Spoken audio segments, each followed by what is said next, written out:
Nainital high court से CM Trivendra Singh Rawat को बड़ा झटका लगा है। हाईकोर्ट ने सीएम त्रिवेंद्र सिंह रावत पर लगे भ्रष्टाचार के आरोपों की सीबीआई नैनीताल हाईकोर्ट से त्रिवेंद्र सिंह रावत को यह बड़ा झटका। हाईकोर्ट ने सीएम त्रिवेंद्र सिंह रावत पर लगे भ्रष्टाचार के आरोपों की सीबीआई जांच के आदेश दिए। हाईकोर्ट के आदेश के बाद विपक्ष त्रिवेंद्र सरकार पर हमलावर है। कांग्रेस ने प्रेस कॉन्फ्रेंस कर त्रिवेंद्र सरकार पर जमकर निशाना साधा। कांग्रेस ने सीएम त्रिवेंद्र सिंह से इस्तीफे की भी मांग की। कांग्रेस ने राज्यपाल से मुलाकात का समय मांगकर जांच होने तक त्रिवेंद्र सिंह रावत को बर्खास्त करने की मांग की बात कही है। कांग्रेस ने साफ कर दिया है कि जब तक त्रिवेंद्र सिंह रावत इस्तीफा नहीं देते तब तक वो सड़क से सदन तक घेराबंदी करेंगे। कांग्रेस ने कहा कि वो राज्यपाल से मिलकर सीएम को बर्खास्त करने की मांग करेंगे।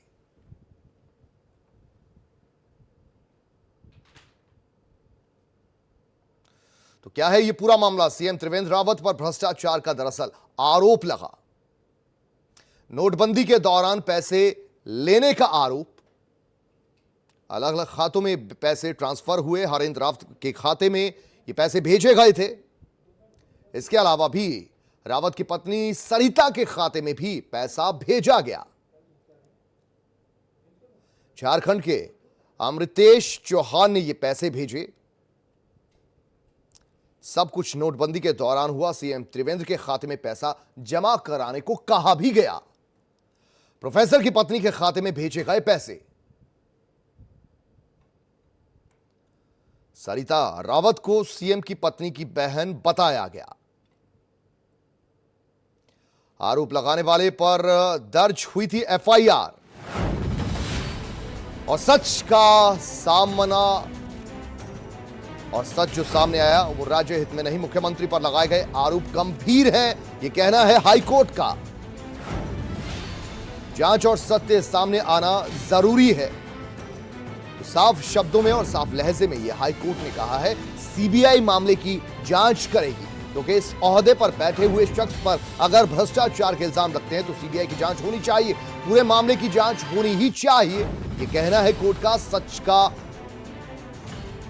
दरअसल सामने आते ही ये राज्य हित में होगा। सच सामने आए। मुख्यमंत्री पर आरोप जो लगे हैं गंभीर हैं। ये जांच और सत्य सामने आना बेहद जरूरी है। कोर्ट की एकल पीठ ने यह फैसला सुनाया है सीबीआई मामले की जांच भी करेगी। पूरे मामले की जांच होनी चाहिए। दूध का दूध, पानी का पानी होना ही चाहिए।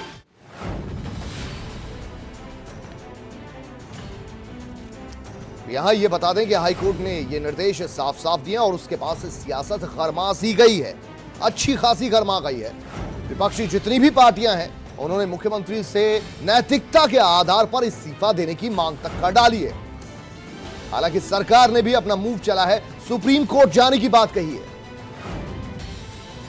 अजीत कांबोज हमारे संवाददाता और ज्यादा जानकारी इनसे लेंगे। अजीत, आपसे जानना चाहेंगे अब जो किरकिरी सरकार की हो रही है, खासतौर पर मुख्यमंत्री साहब की, क्योंकि कोर्ट के ये साफ साफ निर्देश हैं जिसमें सीबीआई की इंक्वायरी भी शामिल है और सियासी दलों ने मोर्चा भी खोल दिया है।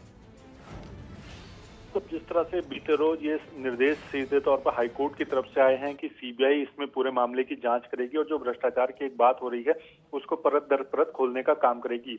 और अब जब सुबह होने के साथ ही देहरादून के साथ ही पूरे उत्तराखंड में राजनीतिक भूचाल एक तरह से आया है।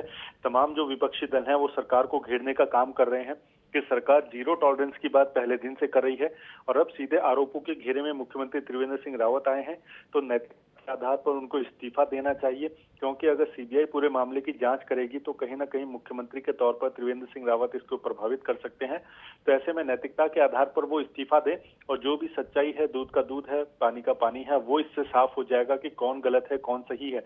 लेकिन सीधे तौर पर जब सरकार को या सीबीआई को निर्देशित किया गया है हाईकोर्ट की तरफ से, तो इसको सरकार को मानना चाहिए और सरकार को इस्तीफा दे देना चाहिए। जी, तो इतनी संजीदगी से हाईकोर्ट ने निर्देश दिए हैं कि सीबीआई जांच होनी चाहिए और इस ओहदे पर जो लोग हैं या जो शख्स है उसकी जांच होनी चाहिए, साफ होना चाहिए, यही राज्य के हित में है। तो क्या ये मानकर साफ तौर पर चला जाए कि जो एफआईआर दर्ज की गई वो पूरे तरीके से फर्जी थी, जो मुकदमे मामले दर्ज किए गए वो पूरे तरीके से फर्जी थे?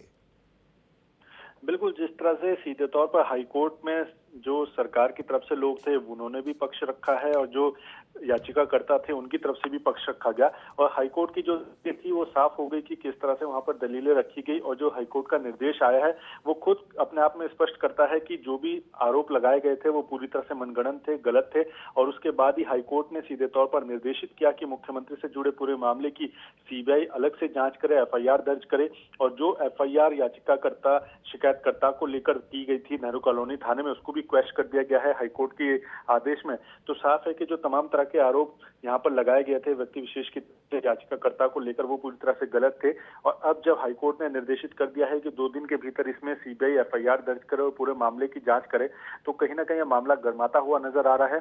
आज दिन भर शासन से लेकर तमाम गलियारों में चर्चाएं इसी बात को लेकर होती रही और तमाम राजनीतिक दलों के पार्टी कार्यालय थे, चाहे फिर वो कांग्रेस की बात हो या फिर आम आदमी पार्टी या उत्तराखंड का क्षेत्रीय दल है उत्तराखंड क्रांति दल, तमाम राजनीतिक दलों ने सीधे तौर पर पत्रकार वार्ताएं की हैं, सरकार से इस्तीफे की मांग की है और इस्तीफा न होने की दशा में कल से सड़कों पर उतरने का भी ऐलान किया है। तो अब देखना यही होगा कि आने वाले दिनों में और राजनीति कितना गर्माती है। मुख्य विपक्षी दल कांग्रेस ने राज्यपाल से समय मांगा है तो आम आदमी पार्टी जो उत्तराखंड में दस्तक दे रही है उसने मुख्यमंत्री आवास कूच का ऐलान किया है। तो ऐसे में आने वाले समय में इस मुद्दे को लेकर और राजनीति या सियासी पारा जो है उत्तराखंड का वो और चढ़ता हुआ नजर आएगा।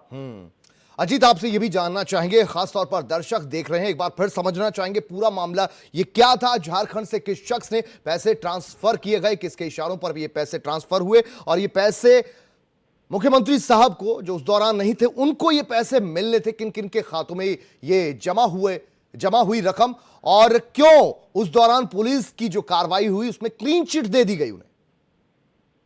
बिल्कुल, ये 2016 का ये मामला है जब नोटबंदी का एक प्रकरण सामने आया कि नोटबंदी के दौरान तमाम 20 से 25 लाख रुपए से ज्यादा का ये अमाउंट था जो अलग अलग खातों में ट्रांसफर होने की बात सामने आई और इसका खुलासा तभी हो गया था कि कैसे ये पैसा ट्रांसफर हुआ। तत्कालीन झारखंड प्रभारी होने के नाते जो वर्तमान मुख्यमंत्री हैं त्रिवेंद्र सिंह रावत, इनसे जुड़े लोगों के खातों में ये पैसा आने की बात हुई और तमाम आरोप इस पर लगे और जो व्यक्ति ने सीधे तौर पर नेहरू कॉलोनी थाने में एक एफआईआर दर्ज कराई कि सोशल मीडिया के माध्यम से उनको बदनाम कराया जा रहा है और फर्जी ट्रांजैक्शन या फर्जी कॉल्स उनके व्हाट्सएप पे दिखाई जा रही हैं। तो ये पूरे प्रकरण को लेकर उन्होंने नेहरू कॉलोनी थाने में दर्ज कराया एक मामला और उसके बाद ही जो पत्रकार हैं उनके और उनके सहयोगी को लेकर यहाँ पर एफआईआर दर्ज कराई गई कि उन्होंने उनको बदनाम करने की कोशिश की है जबकि मुख्यमंत्री से उनका कोई लेना देना नहीं है, दूर दूर तक वो मुख्यमंत्री को जानते तक नहीं है।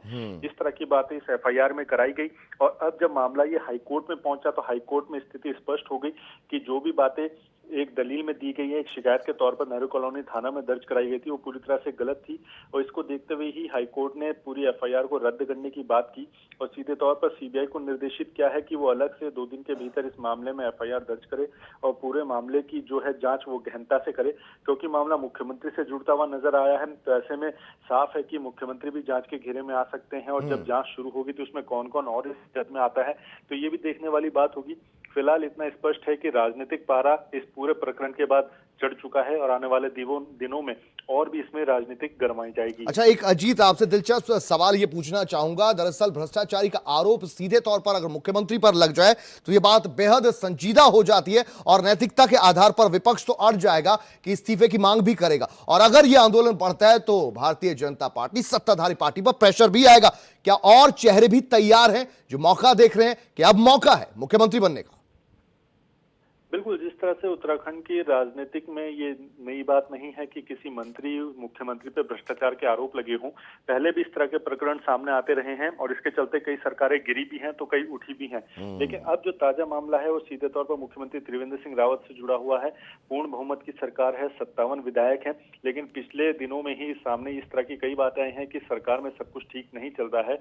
कई मंत्री विधायक ऐसे हैं जो कोप भवन में है या जो शांत होकर बैठे हैं, आगे आने वाले समय का इंतजार कर रहे थे। अब जब ये प्रकरण सामने आया है तो विपक्ष तो सीधे तौर पर हमलावर हो ही चुका है। अगर राजनीति और गर्माती है या सियासी पारा और चढ़ता है तो कहीं ना कहीं सत्ता पक्ष के बीच से भी इसमें दबाव होगा सरकार के ऊपर की किस तरह से अब सरकार को मैनेज करना होगा, यहाँ पर जो डैमेज हुआ है उसको कंट्रोल करना होगा। तो आने वाले समय में सत्ता सरकार पक्ष के लिए भी काफी चुनौतीपूर्ण होगा कि कैसे वो पूरी बातों को मैनेज करेगी। हालांकि हाईकोर्ट ने जो निर्देश किया था उसके खिलाफ एसएलपी एक दाखिल कर दी गई है सुप्रीम कोर्ट में, जिस तरह की जानकारी आ रही है। अब एसएलपी पे जब सुनवाई होती है तो क्या कुछ उस पर निर्णय आता है, ये काफी कुछ डिपेंड करेगा सरकार के भविष्य को लेकर। आने वाले समय में सरकार का क्या भविष्य होगा ये फिलहाल अभी भविष्य में है, लेकिन उत्तराखंड की राजधानी देहरादून में लगातार जो विपक्षी दल हैं वो सरकार पर हमलावर हो चुके हैं और आने वाले दिनों में और इसको हमले को तेज करने की वो बात भी कर रहे हैं। तो कुल मिलाकर बैठे बैठा एक बड़ा मुद्दा विपक्ष के हाथों में आ चुका है सरकार को घेरने का, और सीधे तौर पर मुख्यमंत्री इसमें टारगेट हो रहे हैं। तो कहीं ना कहीं विपक्ष इस हाथ आए मौके को भुनाना चाहेगा और हाथ से देना भी जाने भी नहीं देना चाहेगा।